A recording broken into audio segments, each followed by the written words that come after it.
Muchas gracias.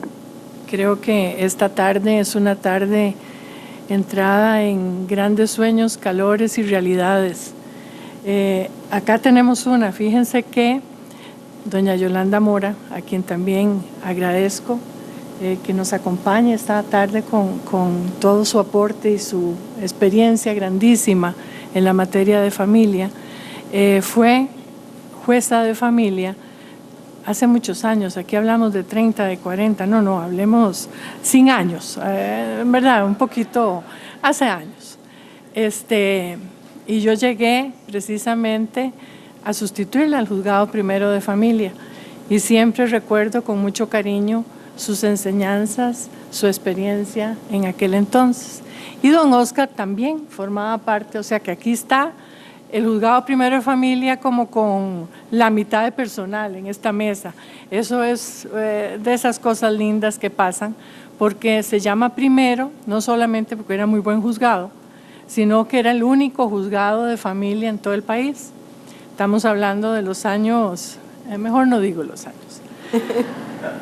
Bien, agradecerles también al Colegio de Abogados, a la Comisión de Familia, que como magistrada pensionada se hayan acordado de invitarme a esta actividad tan importante, y sobre todo a mis amigas y amigos de países hermanos que nos acompañan esta tarde y que son parte de este proceso tan grande, tan vivido, tan humanizado como ha sido la redacción y el aporte de este proyecto que esperamos que sea ley en pronto. Ya don Oscar ha hecho un gran avance en la historia, pero sobre todo mencionó algo muy importante. Es un código que no es de uno, no es de una, es un código que es de todos y de todas. Eso para empezar, porque cuando creemos que un proyecto solamente responde un nombre, lo sentimos muy ajeno. Esto no, esto es un código vivido, discutido, analizado, criticado, por supuesto. La crítica es parte de este proceso. ¿Dónde está el...? Derecha, adelante, izquierda, atrás, más bien hacia allá. No, pero estamos bien, ¿sí? Aquí. Bien, entonces con esta pequeña introducción de motivación, vamos a tratar de hacer en un breve espacio de tiempo algunas reflexiones de qué nos dieron esas jornadas de discusión que tanto habla don Oscar. Las jornadas de discusión siempre se centraron en la necesidad de un código procesal propio de la materia de familia. En una oportunidad vino la doctora Silvana Ballarín y nos dijo algo muy bonito que a mí se me quedó y que esta tarde yo quiero que en esa carrera de relevos que dice Oscar, los que siguen lo tengan siempre presente. Pensar es una búsqueda de hermanos y de hermanas. O sea, pensar no cuesta nada, pero a veces solamente pensando no podemos lograrlo, tenemos que actuar. En el 2010, imagínense que este proyecto, hablando de nuevo de los años, ya tiene desde el 2008, 2007, ya estaba siendo analizado por la Corte, por la Comisión de Familia, por la Jurisdicción de Familia. Y imagínense cómo si no, durante todo este tiempo, dimos participación. Es decir, que ahora nos vengan a decir que no se conocía, que no había apertura de la parte de la redacción del código, eso no se vale. Y no se vale porque históricamente yo creo que hay que señalar una verdad. Fue un código divulgado, analizado y popularizado, si es el término correcto. De manera entonces que si en aquel momento no lo conocimos, en este momento podemos hacerlo sin ningún problema, con la advertencia de que cualquier aporte en este momento sería, como bien lo señalaba Oscar, y yo creo que de una manera muy sabia, para futuras reformas. Todo lo perfecto impide que se realice lo bueno. De manera entonces que sigamos con la idea de que puede mejorarse, pero que el proyecto vaya y que ojalá que todos y todas nosotros apoyemos ese proceso de aprobación de esta ley. Claro, este es el momento propicio, decíamos nosotros hace 10 años. ¿Cuánto ha pasado desde entonces? Ha pasado mucho tiempo, pero nos ha servido porque hemos madurado el proceso. La parte académica se ha consolidado. Vean qué maravilla esta tarde, tantas personas interesadas y hablando de un único código procesal de familia, cuando al inicio decíamos y nos decían que eso era soñar muy alto, que no se podía crear una ley procesal porque carecía de rigurosidad científica el derecho procesal de familia. Entonces, claro, vean que el proceso y el tiempo también nos ha ayudado a consolidar ideas fundamentales para seguir adelante. Aquí tengo yo que mencionar a mi querido amigo, amigo en lo personal y amigo en los sueños y en la academia, don Diego. Es muy interesante lo de las generaciones. Yo creo que esto se va a quedar por siempre. Él ha hablado de 3 generaciones y de pronto que ya estamos en la 4ª, que es esta. Es cuando estamos en un impasse que no sabemos de dónde viene ni por qué se da, porque el código estuvo a punto de ser aprobado en diciembre. Íbamos a tener un código ya listo para entrar en vigencia en el 2017, porque la vacatio leyes estaba a 6 meses. Y bueno, eso fue un poquito tal vez prematuro, pero yo creo que la jurisdicción de familia está preparada para aplicar esa ley y yo creo que se podía lograr con un poco de capacitación, porque el código resume lo que actualmente hacemos y hemos creado a través de jurisprudencia. Entonces no es un código ajeno, no es extraño, no es difícil, no es complicado, es un código amigable, es un proceso de familia que está humanizado para la persona usuaria, pero mucho más para el juez y la jueza. Bueno, y sobre todo para los litigantes y las litigantes. Esa experiencia internacional que yo les mencionaba, con países tan importantes, Argentina, El Salvador, México, Panamá, Perú, Chile, Cuba, todos estos países analizaron este proyecto y dieron su granito de arena. Eso es muy importante. O sea, no es un código que lo tenemos acá solo para nosotros, es un código que nos puede servir de parámetro para crear en el futuro un código general tipo en materia de familia, por lo menos en lo que los presupuestos y los fundamentos podamos hacerlos de manera conjunta, y yo creo que mañana de eso se va a hablar un poco. ¿Cómo se plasmó la idea? Bueno, ya ustedes escucharon bastante de esto. La idea se plasmó conociendo qué se hace en la jurisdicción de familia, cómo lo hacemos y por qué lo hacemos. Realmente yo creo que no digo en este momento ningún pecado mortal, como sí era antes, cuando yo decía, y muchos de nosotros decíamos, que la materia procesal civil nos estorbaba, nos incomodaba, no nos gustaba. Cuando queríamos hacer algo diferente, o no se podía, o era nulo, o la instancia de alzada anulaba. Entonces, claro, nos sentíamos incómodos, pero estábamos como con una camisa de fuerza.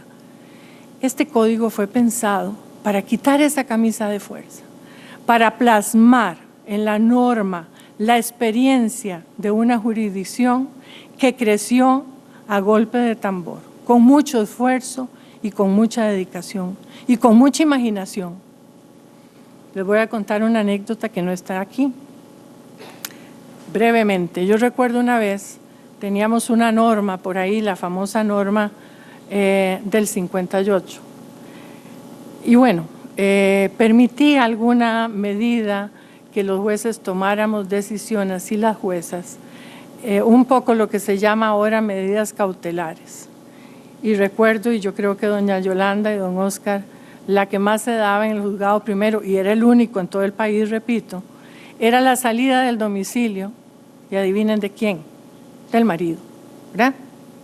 Entonces, la persona juzgadora tenía que ordenar la salida sin ninguna prueba, porque no había ley de violencia, no había ley contra la violencia. Y entonces, claro, eso generaba que los procesos se presentaran y corriéramos a ordenar la salida, y el temor era, ¿y qué pasa? Y no tenemos prueba, y si apelan, y bueno, todo eso lo hacíamos pensando en la buena fe de la parte litigante que pedía esa medida. Pero fíjense que pasó lo siguiente, cambió el criterio del tribunal y nos obligaba a recibir prueba. Las agendas llenas, y para recibir prueba había que citar a las dos partes. O sea, la medida cautelar fracasó. Y yo recuerdo que entonces empezamos a crear estas ideas novedosas de un juez gestor, de un juez activo. Incluso en el proyecto le íbamos a llamar un juez del día, que no atrasara, que la parte llegara y le resolviera, que nada de fotocopias, que nada de documentos, que si estaba de por medio la salud integral o emocional o el cuidado personal de los hijos, hiciera una pequeña audiencia, sin agenda, sin nada, sino con una cuestión urgente. Bueno, esa es un poco la filosofía del proyecto. Y claro, yo creo que para el tema de quien litiga en familia, los plazos es un dolor de cabeza. Los plazos, la celeridad, la poca atención que muchas veces se brinda a los procesos familiares. Entonces, ¿el por qué es eso? ¿Por qué queríamos un código procesal? Porque el que tenemos no nos basta, no nos gusta, no nos deja ser. Y entonces preguntémonos esta tarde, ¿qué va a pasar si este código no se aprueba, si este proyecto no se aprueba? ¿Vamos a volver a ese traje anquilosado, estructurado, que no nos va a dejar seguir actuando lo que hemos hecho durante más de 20 años? Vamos a tener un retroceso inimaginable. Históricamente es imperdonable que esto pase. Bueno, ¿para qué? ¿Para qué es el código? Muy fácil. Tenemos todos los instrumentos internacionales que nos apoyan. Costa Rica en el año 97 creó una ley muy especial que es el Código de Niñez y Adolescencia.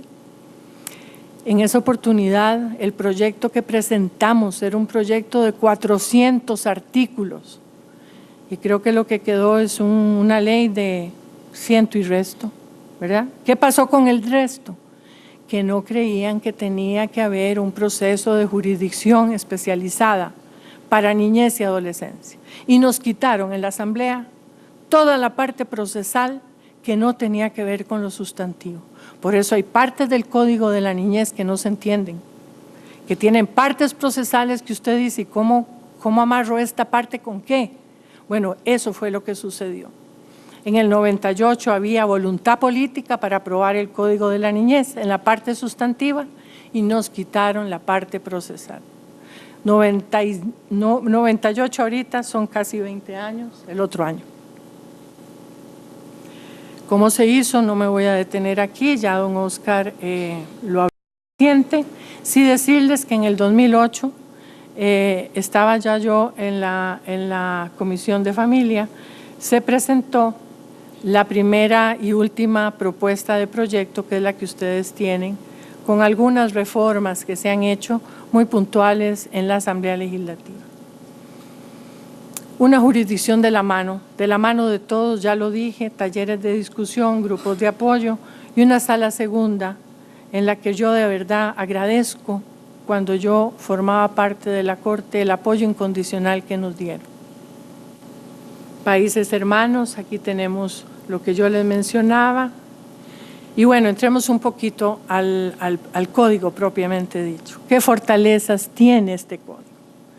La fortaleza que tiene es que mantiene la estructura tal y como está ahora, con un poquito de modificación en lo que es la competencia de asuntos sumarios, que es la creación de unos tribunales especializados para estos asuntos, pero que se irán dando en el tiempo. Entonces, esto es una fortaleza porque el impacto económico lo pensamos y va a ser el mínimo. No es un código caro, no es un código pensado para un país que tenga muchísimo dinero. Por eso no entendemos cómo es que nos dicen en este momento que no hay dinero, ni siquiera para la defensa pública. Entonces, la fortaleza es que mantiene la estructura porque es un código económico, es un código amigable, es un código de la mano de todos y todas y además es un código económicamente viable. La especialización normativa, sabemos que la jurisdicción de familia se fortalece cada día, esta tarde más que antes. Tenemos jueces y juezas especializadas, un colegio de abogados y abogadas comprometido, estudiando este proceso. Me encanta. Litigantes que esta tarde nos acompañan, que quieren conocer el código y que lo van a manejar y van a ver que es un código bonito de trabajar. Tenemos también en la Escuela Judicial el apoyo con formación inicial, con módulos especializados y jueces y juezas aplicando la oralidad. En materia de familia no nos tienen que decir mucho de oralidad. Ya tenemos, como señalaba don Oscar, la declaratoria de abandono es un proceso oral, la misma violencia intrafamiliar, etcétera. Entonces, de forma que la oralidad es también conocida. El código sustantivo tiene que reformarse. Yo lo he dicho siempre que me dan oportunidad y esa es una tarea pendiente. Pero no es ahora. Aprobemos la ley procesal y sigamos con el resto. ¿Por qué decimos que no aprobar este código es una deuda histórica? Bueno, que más de 20 y pico de años pensando que ya lo vamos a tener y todavía no está. La justificación presupuestaria, aquí está, en este informe, y es público, por eso lo puedo decir, está en la página del Poder Judicial. Acá es donde empieza a decirse que no hay posibilidad de aprobar porque no hay plazas para la defensa particularmente. Y este fue uno de los motivos fundamentales que llegó a la Asamblea Legislativa y empezaron a decirnos que no nos podían apoyar porque es un código que requiere muchísima plaza nueva. Eso no es así como se plantea. Aquí tenemos las observaciones, ahí ustedes tienen la sesión de corte donde se aprueba el código y también tienen abajo la exposición donde se habla sobre el tema de la defensa pública. Y créanme que sí es cierto, hay algo cierto en esto, no lo puedo yo soslayar, y es que es la materia que le va a dar oportunidad de asistencia técnica gratuita a la parte actora y a la parte demandada, en todos los procesos, no solamente en los procesos de familia, en pensiones, en todos los procesos.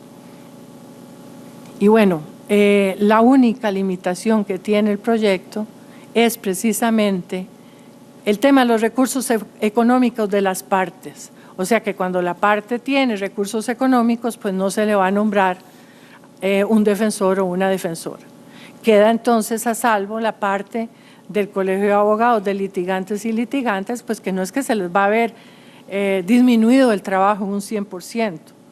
Pero como es una materia tan sensible, sí pensamos que en las partes que son vulnerables, la defensa técnica tiene que dar asistencia gratuita. Y esto es lo que les estoy diciendo. Buscar la ayuda profesional gratuita es un derecho de acceso a la justicia.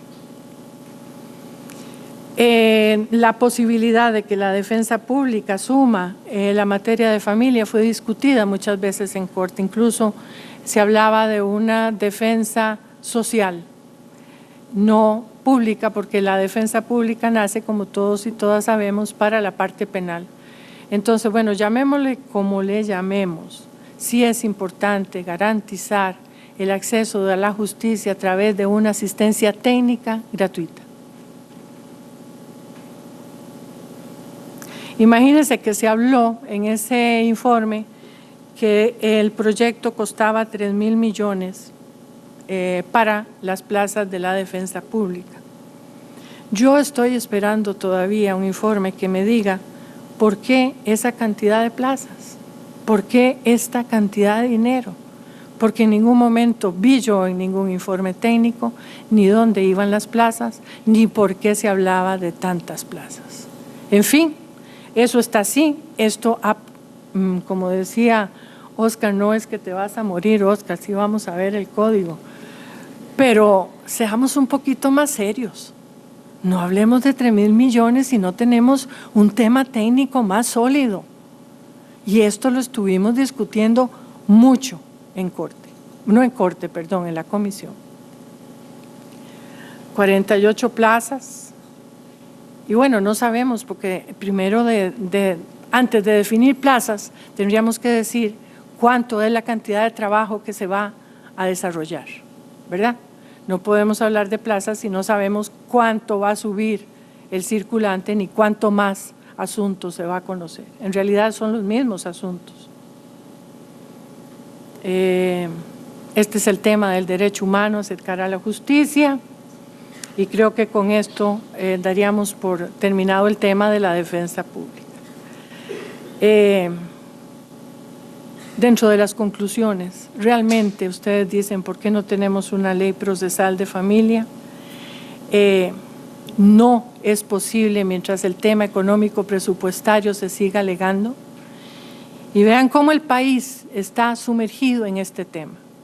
Y esto, si no se supera, realmente va a seguir siendo el caballo de batalla para que nos digan no se pueden aprobar más códigos procesales. Tenemos la especialización, por dicha, por suerte, leyes sueltas que nos dieron capacidad para atender personas vulnerables. Y bueno, aquí brevemente la estructura del anteproyecto, ustedes lo tienen, las normas preliminares, los principios, las finalidades, la filosofía. Recuerdo en una oportunidad, una tarde lluviosa como esta, no más lluviosa, caminábamos don Diego y yo ahí frente a tribunales y yo le decía a don Diego, mira, es que a mí lo que me encanta es eliminar de este proyecto todo lo que sea un lenguaje adversarial.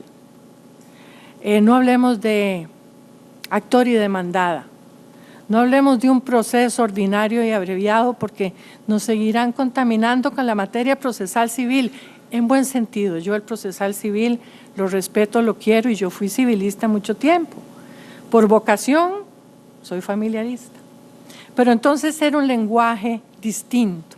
Algo logramos con ese lenguaje no adversarial.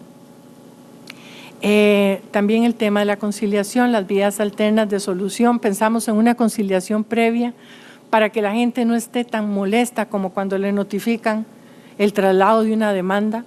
Y creo que eso ha sido así en materia de pensiones y es un éxito. Puedo decirlo, es un éxito en materia de pensiones. Ya podemos decir que a veces tarda un poquito la conciliación en la agenda del despacho, pero ese es otro tema. Tiene filosofía propia, qué bonito, es un proyecto que tiene su propio lenguaje, un lenguaje que permite entender que la materia de familia no es un proceso donde se gana y se pierde, es un proceso donde todos debiéramos de ganar, o por lo menos sumar, porque si perdemos y si se condena en costas, que desafortunadamente condena en costas, pues ya lo vemos como un proceso más. Todavía falta mucho. Los principios fundamentales, de esto yo creo que don Alberto va a hablar mañana.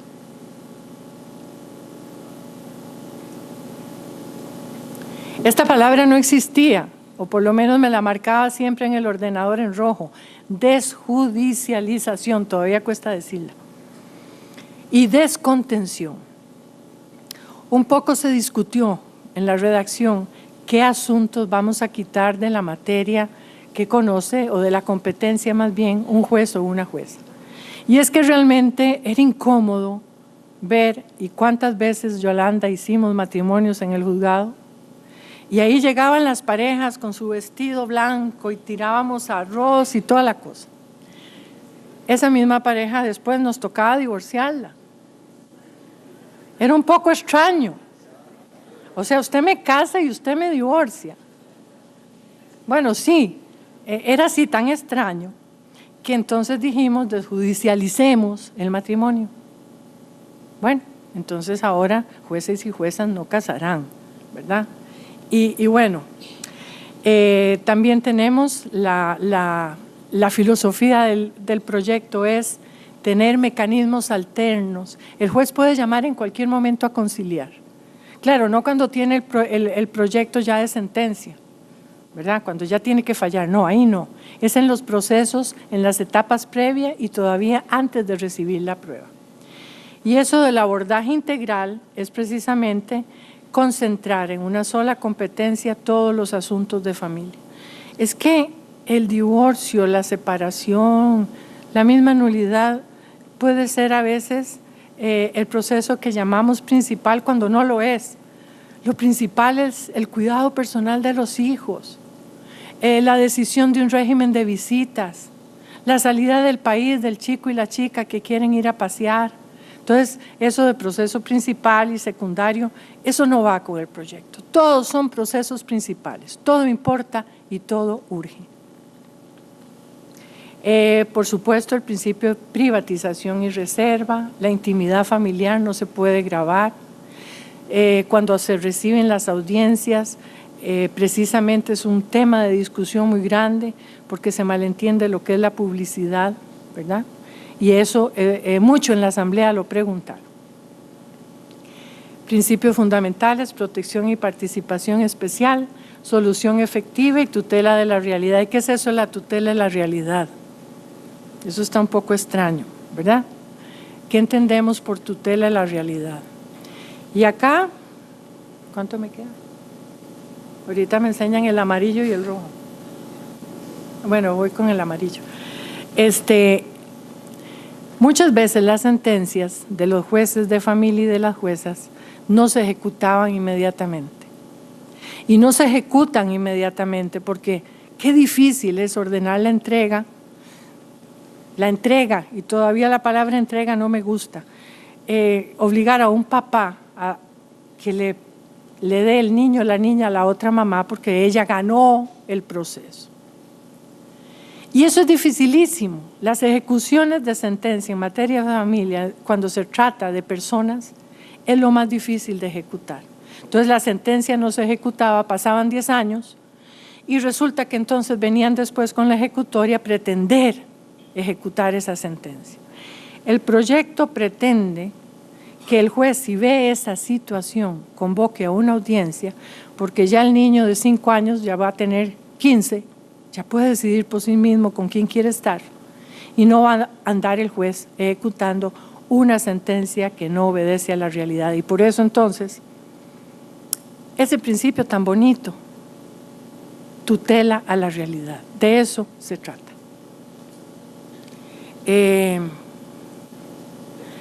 El otro tema muy importante es que pretendemos hacer una estructura procesal que unifique todos los procesos que andan en leyes distintas, en leyes especiales.